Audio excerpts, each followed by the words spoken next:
हरि ओम्। वक्रतुंड महाकाय सूर्यकोटि समप्रभा निर्विघ्नं कुरु मे देव सर्वकार्येषु सर्वदा। गुरुर्ब्रह्मा गुरुर्विष्णुः गुरुदेवो महेश्वरः गुरुः साक्षात् परब्रह्मा तस्मै श्री गुरवे नमः। Shri Gurubhyo Namaha. Namaste, friends. Welcome to session 72 of the new series Gift Gita for Inner Freedom and Transformation, a study of selected verses from Bhagavad Gita based on Shankar Bhashya. In today's session, we will continue our study of 13th chapter with verses 13.06 to 13.10. It may be 13.7 to 13.11 too. Forget about the numbers. To explain these verses, we have Dr. Netra, Dr. Amitabh Saharai, Dr. Jagdish, Dr. Srinivas Nuti, and Kumari Viksha. Before that, I invite Srimati Mamta Shankar to give introduction to the day's topic and moderate the session. Mamta, please. Shri Gurubhyo Namaha. Next slides. Sadashiva Samarambham Shankaracharya Madhyamam Asmadacharya Paryantam Vande Guru Paramparam.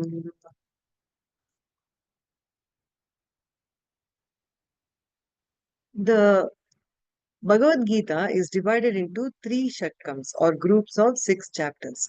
The first shatkam, also known as Pratama Shatkam, consists of the first 6 chapters that deals with Tvam aspect of Tattvamasi Mahavakya, that is topics related to individual beings. And the next set of chapters 7 to 12 is the Madhyama Shatkam that deal with Tat aspect of Tattvamasi, that is topics related to Ishvara Swarupa. And the last set of chapters, that is 13th to 18th, is Charama or Antima Shatkam, which deals with Asi aspect of the Tattvamasi Mahavakya, that is topics related to the essential oneness of Jiva Swarupam and Ishvara Swarupam, that is Aikyam, Gnana Yoga, and values or noble virtues. That is, importance has been given in these set of chapters to Advaitic or non-dual teachings. In the next slide, we are in 13th chapter now, and in this chapter, in the previous session, we have so far dealt with Arjuna's 6 questions, then brief explanation of kshetram and kshetrajna by Lord Krishna, and kshetrajna and its essential oneness with all beings. Last one is the kshetram. What is it actually made up of? For more clarity and to re-emphasize, let us briefly look at these verses 1 to 6 that we dealt in the previous session. In the next slide, the chapter begins with Arjuna's questions to Lord Krishna, where he says that he would like to know about Prakriti, Purusha, Kshetram, Kshetrajna, Jnanam, and Gneyam. Technically, 6 questions that Arjuna has asked can be reduced to 3. That is Prakriti and Kshetram, meaning one and the same. Likewise, Purusha, Kshetrajna and Gneyam, one and the same, and then Jnana. In the next slide, Lord Krishna talks about Kshetram and Kshetrajna in verse 2, particularly in the first few verses, that is 2nd to 7. Krishna says, this body of ours is Kshetram, or also known as the field. Even though Krishna refers only to body as Kshetram, here we can include mind and world also to Kshetram, which Krishna does at later point of time in the verses. So, body, mind and the world is Kshetram. In short, whatever we experience is Kshetram, or also known as Anatma. So the entire kshetram consisting of the world, body and mind is an object of experience. That which illumines or reveals or allows us to experience the object is called subject.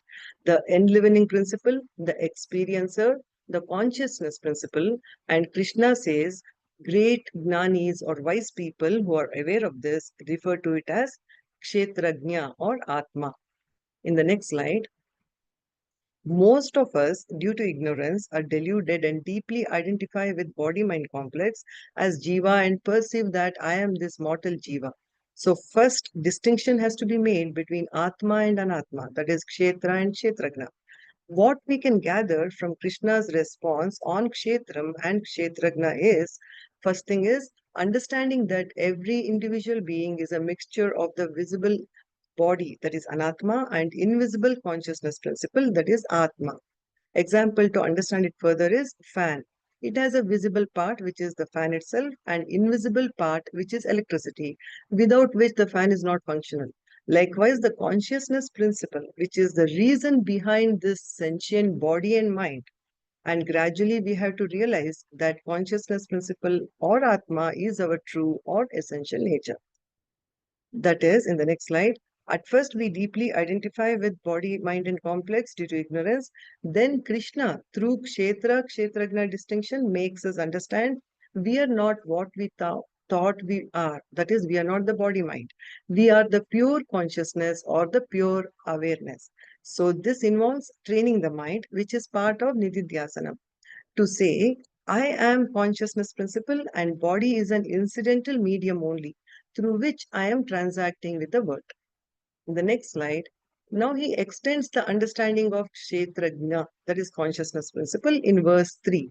He says, kshetragnam chapimam vidhi sarvakshetreshu bharata. Know me as kshetrajna in all the kshetrams. Understanding it further, the Atma or consciousness principle from the standpoint of a single individual body or being enlivens the body, mind, and experiencing the surroundings is called Jivatma, which is Kshetrajna in this context. Whereas the very same Atma, the consciousness principle, from the standpoint of all the individual beings, otherwise called the Samasti, the total is called Paramatma, which is also Kshetrajna in the context. When we negate both the samasti and the individual body, mind, and surroundings, what is remaining is Atma or kshetrajna, the consciousness principle. And this Jivatma Paramatma Aikyam, that is realizing Atma, our true nature, and its essential oneness with all the beings, is highlighted by the Lord in the third verse. In the next slide, looking at an example, let us look at the ocean and waves. Water from the standpoint of small quantities is called waves, and from standpoint of totality is called ocean. When the name and form, that is the names like the wave and ocean, is negated, what remains is water, which is the essence of both the ocean and the wave. Likewise, in Vedanta, the essence of all beings is non-dual Atma or consciousness principle, ekam advitiyam, or one without a second. And Krishna says, kshetra kshetrajnyor jnanam etta jnanam matam mama. The clear understanding, that is distinction between Atma and Anatma, that is the field, which is the kshetram, and knower of the field, kshetragnam, are different. And kshetrajna is the non-dual Atma or consciousness principle and is same in all the living beings. This is the real knowledge. In the next slide, in verse 4, Krishna promises Arjuna he will teach little bit elaborately on kshetram and on kshetrajna. And to signify the importance of the knowledge of kshetram and kshetrajna, Krishna states in verse 5 that these two topics are distinctly dealt in detail with in all the Vedas, Shastras like Upanishads, Sutras, so on. In the next slide, in verse 6, Krishna gives a detailed explanation on kshetram as he had promised in the verse 4. In our tradition, all the philosophers have analyzed the objective universe and categorized them into various divisions, or also known as tattvams or tattvani. For example, in any study, like say physics, it is subdivided into heat, electricity, magnetism, so on. Here also, Vyasacharya temporarily borrows from Sankhya philosophy and categorizes the universe into 24 tattvams, which includes the first stage, which is potential form of universe, the basic matter, which is beginningless, called Prakriti, and the second stage is Prakriti evolves to total matter or Mahat, which evolves to third stage, the cosmic Ahankara or ego, from which 10 subtle elements and 5 sense organs and cosmic mind evolve. And in the fourth stage, which consists of evolution of 5 gross elements. So totally 24 categories or tattvams, Krishna says it forms kshetram. The 24 tattvams interact, change, resulting in gunas of the kshetra. What are the gunas or properties generated? This is discussed in the next verse, that is verse 7. Krishna had mentioned in the fourth verse that I will teach you edvikari yatascha yat. That is, I will teach you the cause and effect of kshetram. And he is going to teach that in the seventh verse. Now, in this class, we will be covering verse 7 to 11, comprising of nature of kshetram. In the next slide, please. And the virtues or gunas that help in training the mind for the knowledge. I request speakers to continue presenting one after another. I will not come in between for the continuity sake between the presentations. Once all the speakers are done, I will briefly summarize the session. Over to you, Dr. Netra. Thank you. Shri Gurubhyo Namaha.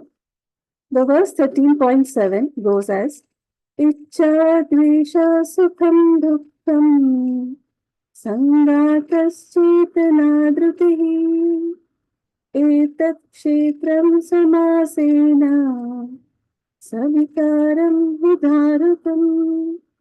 The meaning of this verse is the five subtle elements ahankara, mahat, prakriti, 10 sense organs, mind, five gross elements: desire, hatred, pleasure, pain, body-mind complex, sentiency, fortitude. All these enumerated is kshetram together with its modifications. In the next slide. In the beginning of the 13th chapter, Arjuna introduced the 6 technical words, as was mentioned previously, Paribhasha Shabdaha, which is used in the scriptures, and Arjuna wanted clarification of these terms, and from 2nd verse up to 7th verse, Krishna talks about first word, that is kshetram. The 6 terms that Arjuna wanted to know are kshetram, kshetrajna, prakriti, purusha, jnana, union. Of these 6 words, Lord Krishna discusses kshetram in this 7th verse. The word kshetram literally actually means the entire objective universe, which is nothing but the world, body, and the mind. Next slide. The Sankhya philosophy categorizes the universe into 24 tattvams, which is already discussed from the 6th verse. So actually, the 6th and the 7th verse discusses almost the same thing with little bit of changes. The first basic matter principle, Prakriti, Mahat, Ahankara, and from Ahankara, 15 tattvams originate. And finally, there are 24 tattvams or categories in Kshetram, which consists of the cosmic mind, Dasa Indriyani, Pancha Sukshma Bhutani, Pancha Stula Bhutani. In the next slide, thus, both body and mind is matter. But mind has some peculiar form. Even though it is inert, it has got a unique nature to manifest or reflect the consciousness and appear as sentient. Just like electricity passes through water, nothing happens.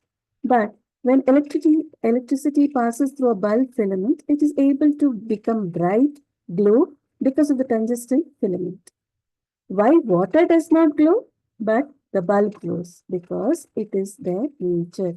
So, even though both water and bulb are material in nature, they have got different nature or capacity. So, mind is also made up of matter, but its unique nature is it is able to absorb the consciousness principle called kshetrajna, and the reflected consciousness makes the mind sentient. And this borrowed sentiency is called chetana.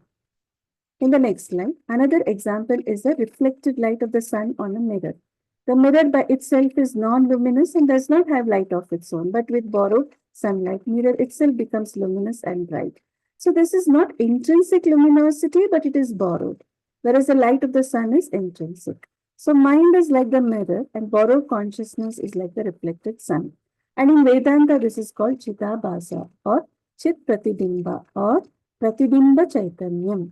So original consciousness is not part of the kshetram, but the reflected consciousness becomes part of the kshetram. And therefore, Krishna says, the mind has become like a live mind. And mind is able to experience the world. It starts categorizing the world. Ichcha, Dvesha, Raga. I start developing attachment towards a segment of the universe. I like this people. I don't like this people. We divide the world. In fact, the objective Lord created world is replaced by the subjective private world. And once the world is divided into desirable, undesirable, the consequence is Sukham, Dukham. The world by itself does not have the capacity to give us joy or sorrow. It is neutral, padartha. But when I classify the world as favorable, unfavorable, the world gains the capacity, and Vedanta calls this as Vishaya. Once we have classified this world as a cause of sorrow, happiness, we use our willpower, Dhruti, to acquire the so called object of joy, Praviti, or we start listing the objects to remove nivrutti. So the whole life becomes making decision what has to come, what has to go, and this list constantly changes. Lifelong, it is a struggle to care of the list. So in the next slide, in conclusions, so the kshetram is the world body mind complex with 24 tattvams, which is the inert material objective universe, and consciousness is not the nature of any one of them. These 24 tattvams constantly undergo change, and a result of their change and interaction, various properties are generated called as guna, vikara of the kshetram, which Krishna will enumerate in the next verse. Thank you. Yeah. Om Shri Gurubhyo Namaha, verse 13.8. The verse goes as follows. Amanitvam adambitvam ahimsa shanti arjavam acharyopasanam saucham sthiryam atma vinigraha. Next slide, sir. So in this verse, Lord Krishna covers the topic of Jnanam. In fact, the following 5 verses cover the topic of Jnanam. Jnanam in this chapter has a different meaning. Normally, Jnanam means spiritual knowledge. But in this particular context, Jnanam means virtue. The reason being, an unprepared mind is not ready for spiritual knowledge. Imbibing dharma or acquiring virtues is the stepping stone to spiritual knowledge or moksha. So in verses 8 to 12, Lord Krishna enumerates 20 virtues. So let's look at these virtues one by one. Next slide, sir. Yeah. The first virtue is amanitvam, which means humility. If I have accomplished something, it is not just because of my own contribution, but the contribution of several other people. The great scientist Isaac Newton once said, if I have seen farther, it is by standing on the shoulders of giants. If such a great scientist can be so humble, I think all of us also can be humble. The next virtue is adambhitvam, which means simplicity. Someone who does not seek attention. As the saying goes, empty vessels make more noise. By contrast, still waters run deep. Hence, the importance of simplicity. The third virtue is ahimsa or non-violence. Non-violence has 3 angles to it.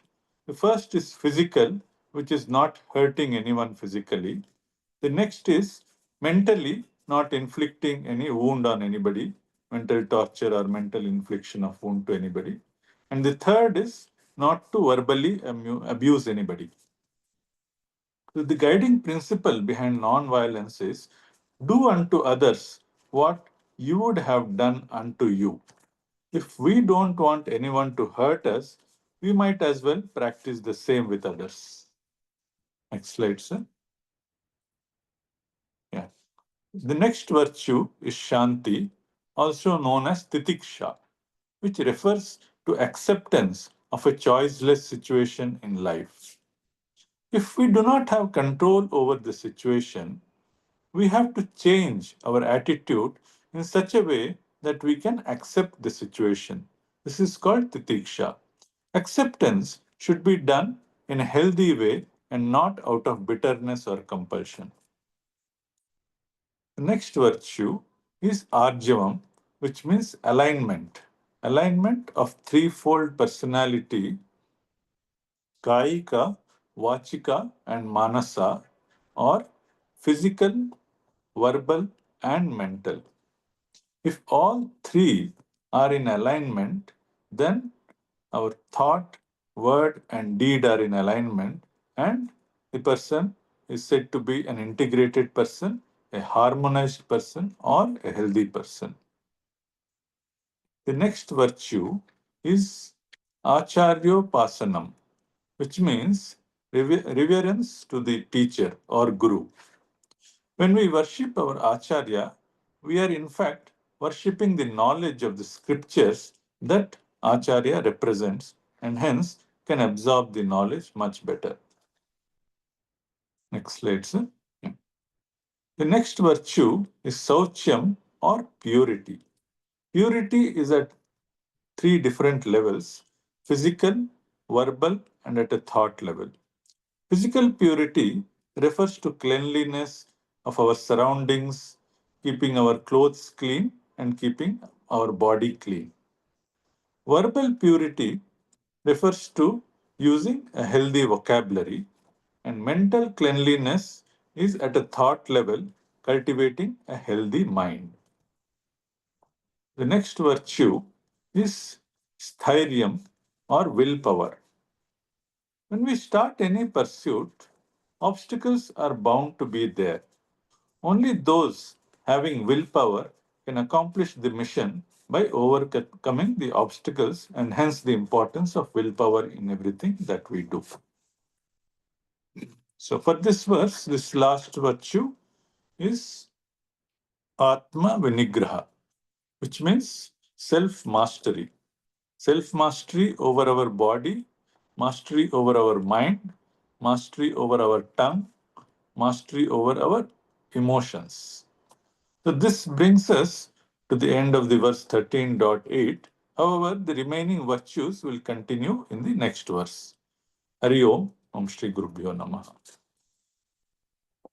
Pass it on to Dr. Jagdish for the next verse. Thank you, sir. Om Shri Gurubhyo Namaha.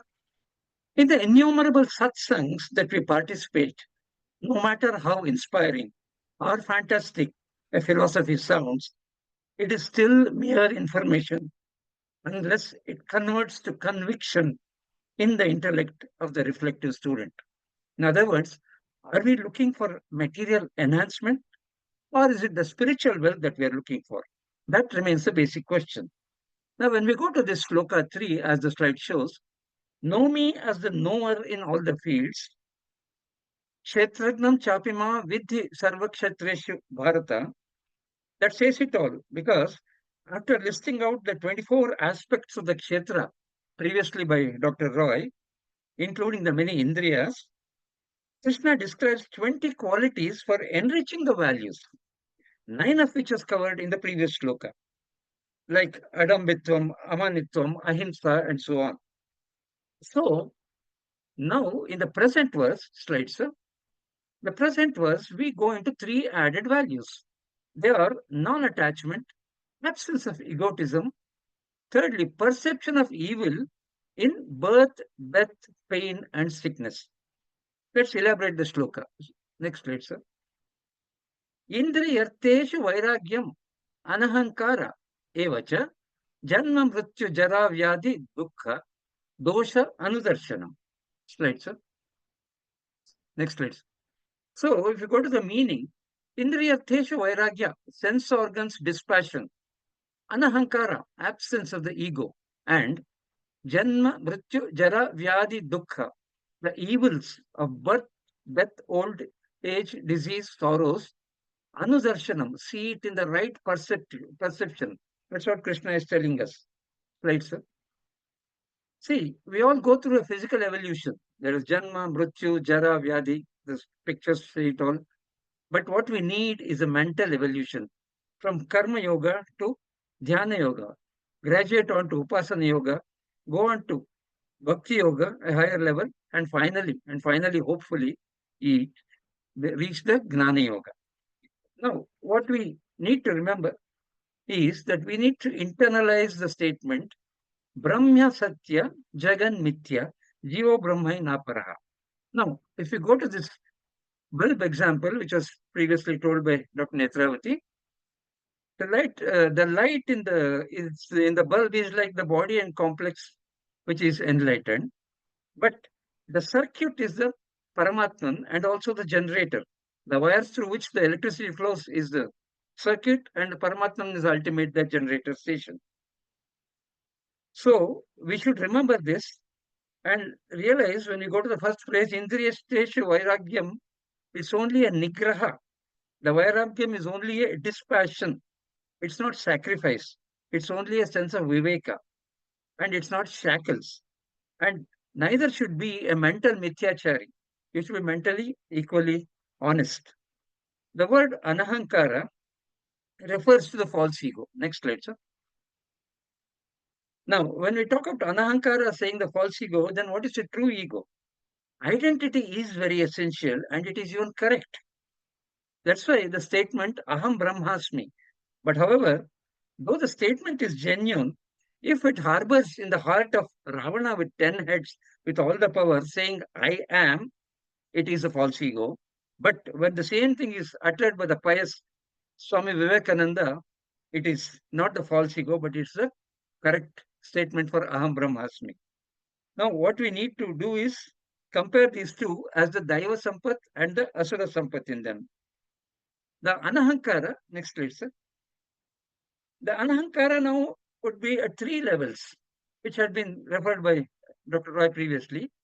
Now, this ego or the Anahankara, which we have to develop, is only at the verbal level. When a man thinks he is addressing thousands of people and he is very egoistic, or it could be amanitvam. It could be at a mental state. He is dreaming that I have a crown, I have a big throne, and thousands of people as my courtiers.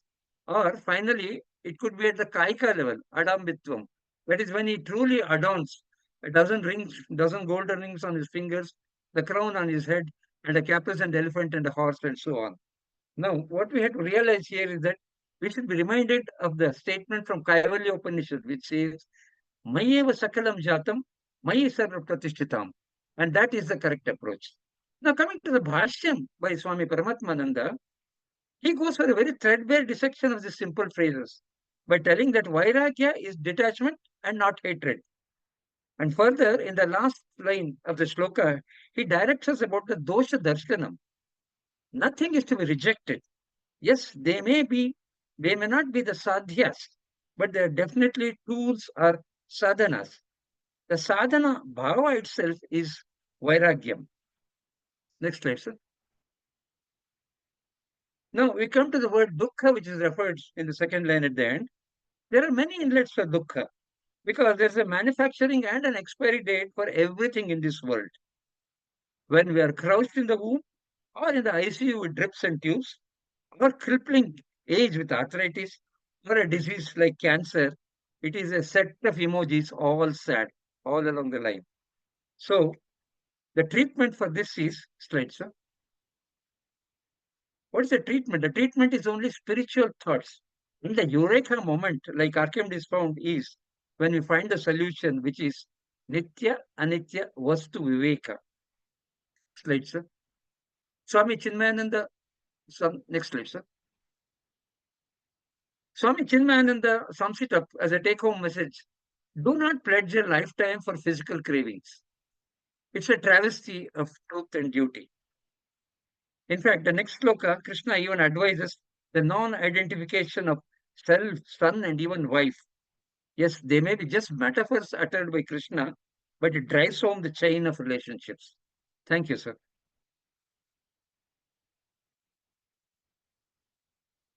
So the next slide.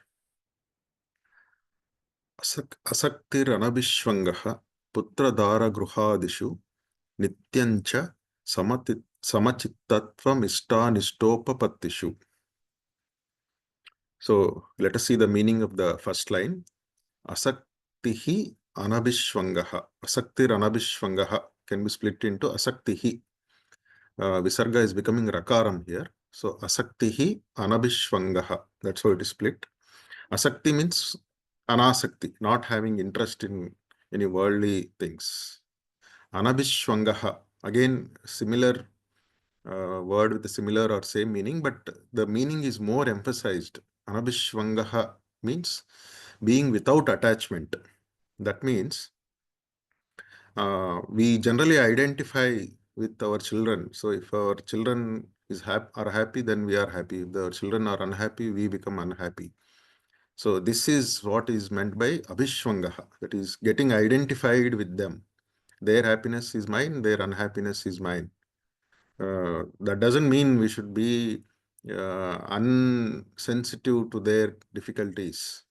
So, but we need to perform our duties, but without the attachment. With love should be there, attachment should not be there. Prema should be there, moham should not be there. Moham and prema, the difference is I cannot stay without my children.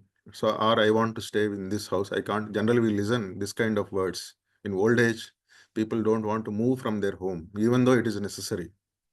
So, these kind of things are called attachment. Putra dara gruhadishu. So, we should have asakti and anabhishwangaha in putra dara gruhadishu. Putra means son. Here we should take the meaning of putra means children, not just son, but children. Dara means actually wife. So we should take the meaning as spouse. So if the sadhak is a woman, she should not have any attachment towards her husband. But the due respect should be there. If the sadhak is a man, he should have due love towards his wife. Dara actually word meaning is wife, but here we should take the meaning as spouse. And gruhadishu.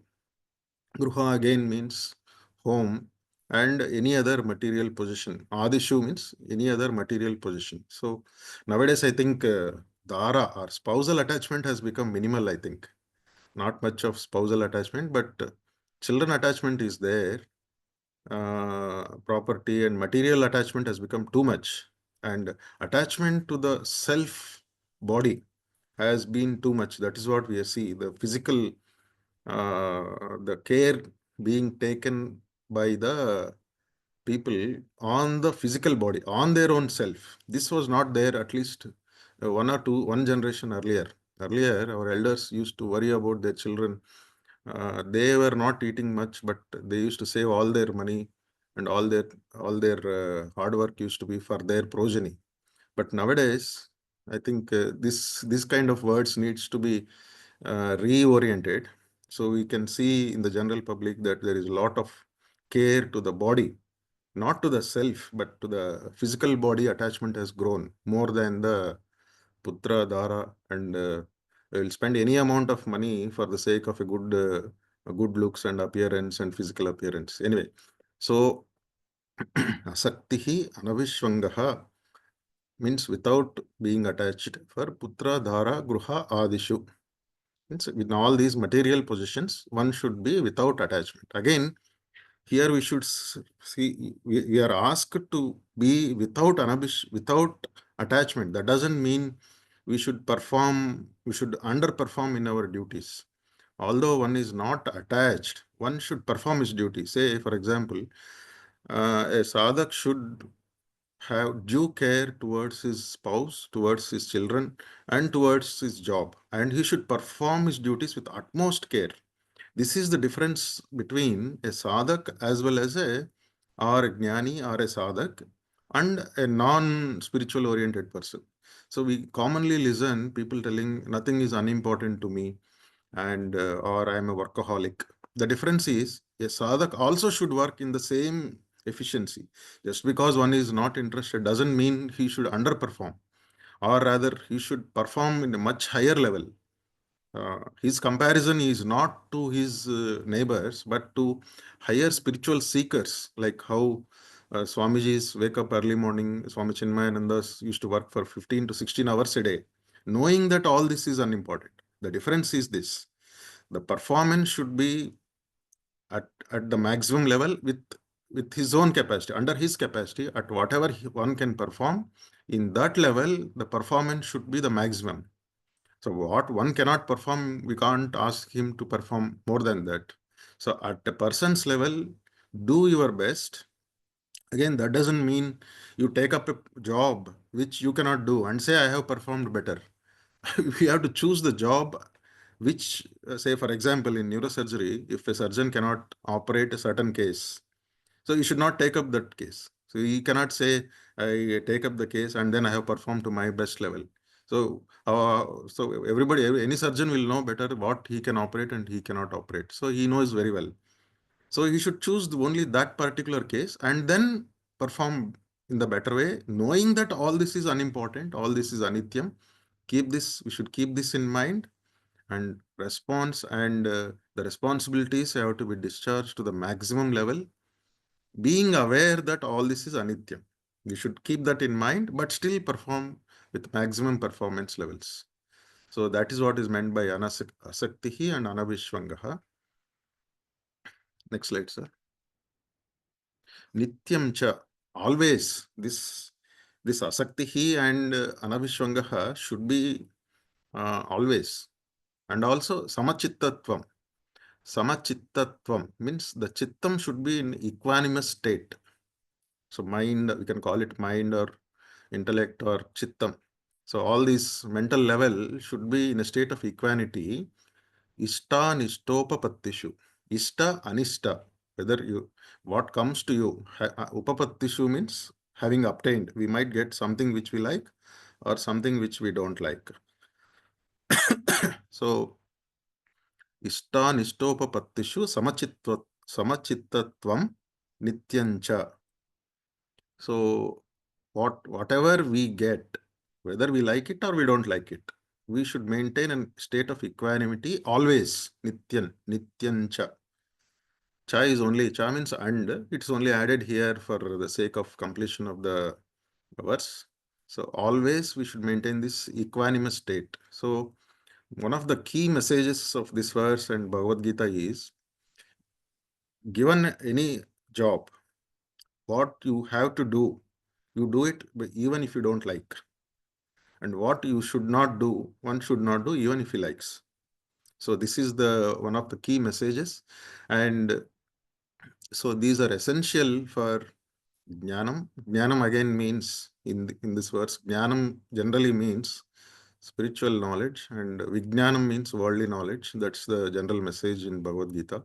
And if we have all these qualities, it automatically leads to jnanam. Jnanam is something, it's not something which we don't already have it. We have it. We have been covered by all these ajnanam. So what job has to be done is, we need to get our ajnanam removed.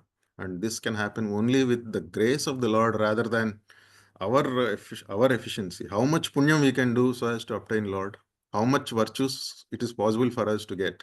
Are we capable of that? It is better to say, Lord, I am unable to, I can't do all that. Only this much I can do. So in all mantras also, in all pujas, at the end of the puja, we say, jnana, mantrahinam, bhaktihinam, kriyahinam, all these things. Priest will say. So after having performed all the Shodasha pujas, we say, I don't have bhakti, I don't have mantram, I don't have puja ways. So I have only this much. So please accept it. So the Lord accepts that, because, oh, at last this fellow has spoken truth, the knowledge. So if we have all these virtues, if we step apart and accept that what you've done is not much, it is less, the Lord accepts it's less. Success his child does, God accepts and gives us, it automatically leads to jnanam. Jnanam means the mind gets equanimous and that knowledge spontaneously. Thank you, sir.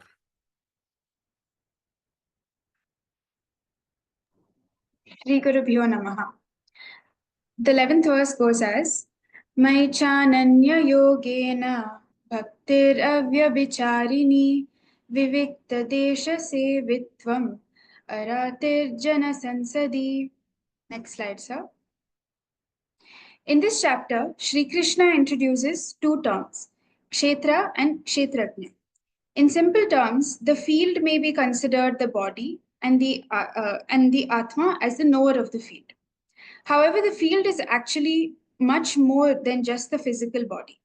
It includes the mind, intellect, ego, and all other components of material energy that are part of our personality. In broader terms, except for the Atma, who is the knower of the field, all material aspects of our entire personality are considered the field of the body. Next slide, sir. When a farmer sows paddy in his field, he can only harvest paddy and not wheat or maize from that field. Similarly, the good or bad thoughts and actions that we sow in our field that is our body, we harvest the resultant destiny. The Buddha taught, all that we are is the result of what we have thought. It is founded in our thoughts and it is made of our thoughts. Thus, as we think, that is what we become. The great American philosopher Ralph Waldo Emerson said, the ancestor of every action is a thought. Therefore, it is necessary to cultivate appropriate thoughts and actions in the field of our body. For this, we should be able to differentiate between what is kshetra, which is the field, and kshetrajna, which is the knower of the field. Next slide, sir. In this verse, Shri Krishna adds two final entries to the list of 20 attributes that help us reduce the importance we give to kshetra, or the field. Adhyatma refers to the self and the I in us. Jnanam is knowledge, and Nityatvam is a constant dwelling in that knowledge. For instance, once we know that the sun is a star and the earth moves or revolves around it, we never forget it, even when we appreciate the beauty of the sunrise or a sunset. Similarly, we can mourn the loss of a loved one without letting that incident obscure our knowledge that the human body is ephemeral. Next slide, sir. Tattva Jnana Artha. It is the goal or the culmination of the knowledge of reality, which is moksha or liberation. We will constantly contemplate on the self only if we feel that liberation is worthwhile, that it is valuable. On the other hand, if we value material goals more than liberation, we will waver in our commitment to inquiring about the self. Therefore, if we are able to make liberation our end goal, we will easily practice all the other attributes that we have studied in the previous few shlokas. The final part of the verse speaks of detachment from social crowds and meaningless associations. Engaging in excessive socializing, gossip, or worldly distractions can pull the mind away from spiritual focus. It can waver the mind. This does not mean avoiding society entirely, but rather developing indifference towards unproductive interactions and material indulgences. A wise person interacts with the world when necessary, but remains internally detached, ensuring that the mind is not swayed by external influences. Next slide, sir. Shri Krishna concludes this topic by asserting that what has been spoken so far is the means of knowledge. It's jnana. Anything that does not provide this means of knowledge is ignorance or ajnana. It will only serve to further entangle us in the material world. For instance, if we practice arrogance instead of humility, that is out of ignorance. It will lead us away from the path of liberation. We are urged to lead an intelligent, ignorance-free life in the Gita. Right from the beginning, when Shri Krishna glorified Buddhi Yoga in the second chapter. By cultivating these qualities, like pure devotion, love for solitude, and detachment for unnecessary social engagements, one progresses towards spiritual enlightenment. This verse serves as a guiding principle for those who seek this inner peace, self-realization, and liberation from the cycle of birth and death. Thank you. Hari Om.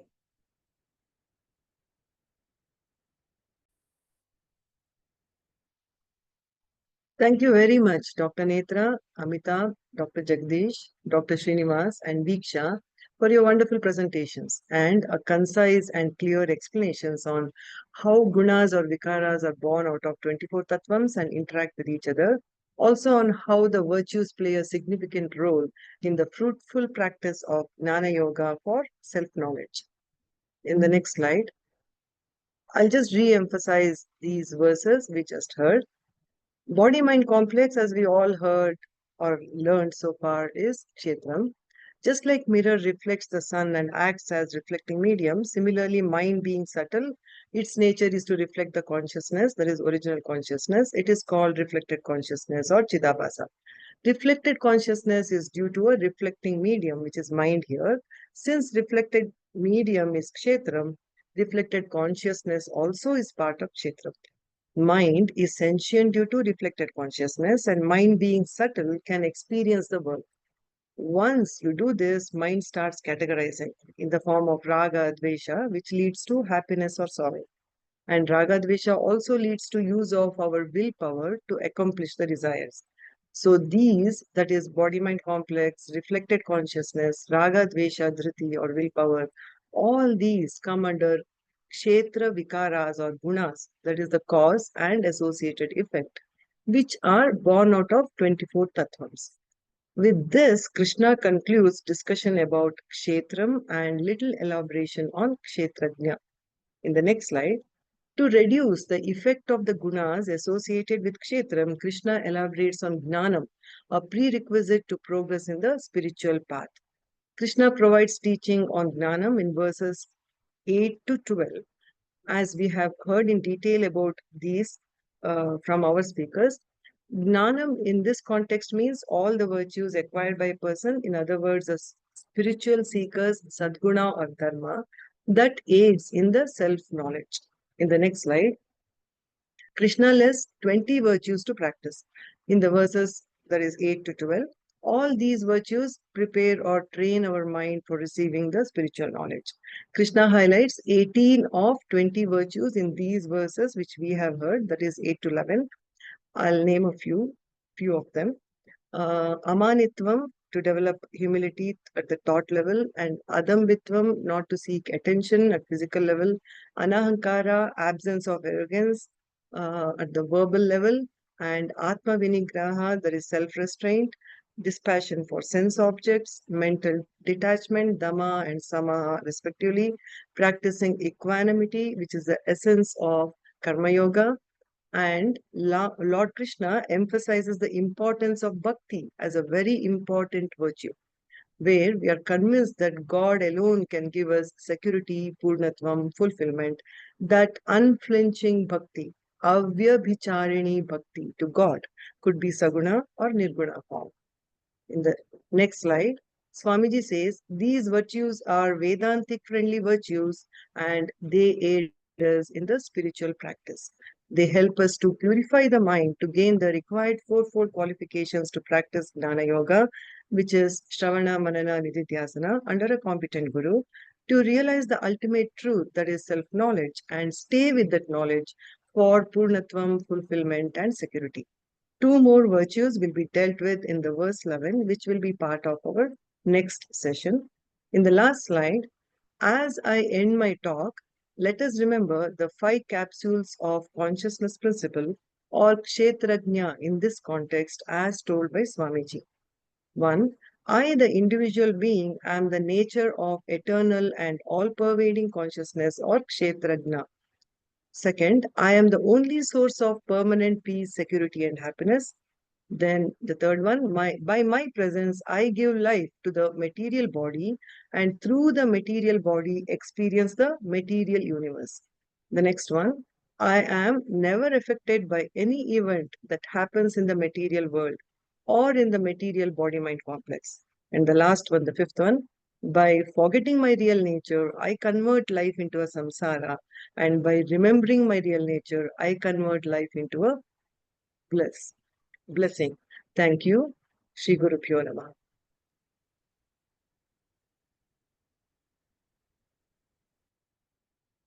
Thank you, Srimati Mamta, and all speakers of the day for a wonderful session. Thank you, friends, for your active participation. Let's tune in at 6:45 p.m. on Friday, 4th April 2025 for session 17, the first of 4 Atma Bodha revision classes. Om Purnamadah Purnamidam Purnat Purnamudachyate Purnasya Purnamadaya Purnamevavashishyate. Om Shanti Shanti Shanti. Hari Om. Shri Gurubhyo Namaha. Hari Om.